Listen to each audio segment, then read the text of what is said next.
صباح الفل عليكم، اخباركم ايه؟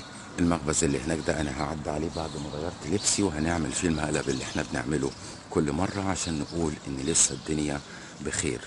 المخبز ده هندخل عليه هقول له انا محتاج ما معيش فلوس ومحتاج اي حاجه. تعال نشوف رد فعله ايه.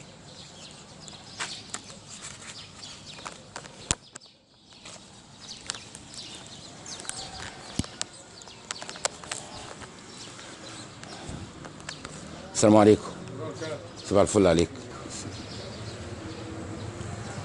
انا ما معيش فلوس، ممكن اي حاجه افطر بيها؟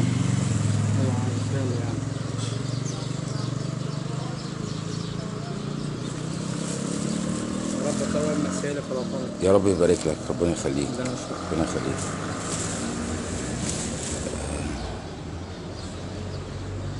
طب ممكن حاجه طريه عشان سناني بس؟ هي دي اقدر حاجه على فكره. دي طريه؟ انا حاسس بيك انت، دي اقدر حاجه بس.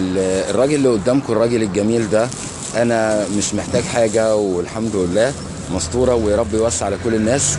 انا بس حبيت اوريكم ان الدنيا لسه بخير، وسجلت معاه. هو مش عارف ان انا بسجل، بس انا هقول له طبعا انا بسجل. اذيع ولا مزيعش الفيديو؟ انا مش محتاج. بشكرك، انت كلك انسانيه. صباح الفل عليك، كل سنه وانتم طيبين. الفيديو ده هيتذاع على قناه اسمها عالم حر. نذيع الفيديو. اسمك ايه بقى؟ ماشي يا استاذ عرفه، ربنا يوفقك ويكتر من امثالك، انسان تستاهل كل خير. هعدي عليك ان شاء الله مره تانية. شايفين المطعم اللي قدام حضراتكم ده مطعم جاري اللي هنعمل فيه مقلب، وتعالى نشوف. احنا نحاول نمشي كده على جنب بس وخلاص، نعمل اي حاجه واي منظر.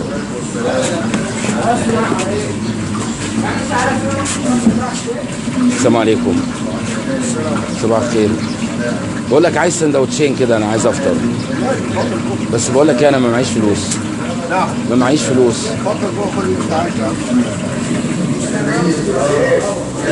السلام عليكم.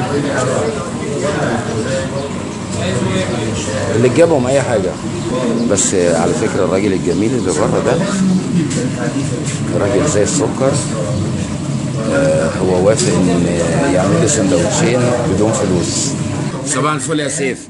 انا مش محتاج حاجه الحمد لله، ويا رب يوسع على كل الناس. حبيت اعمل بس معاكم كده موقف انساني. انا عندي قناه على اليوتيوب بحط فيها مواقف انسانيه، بنقول ان لسه الدنيا بخير.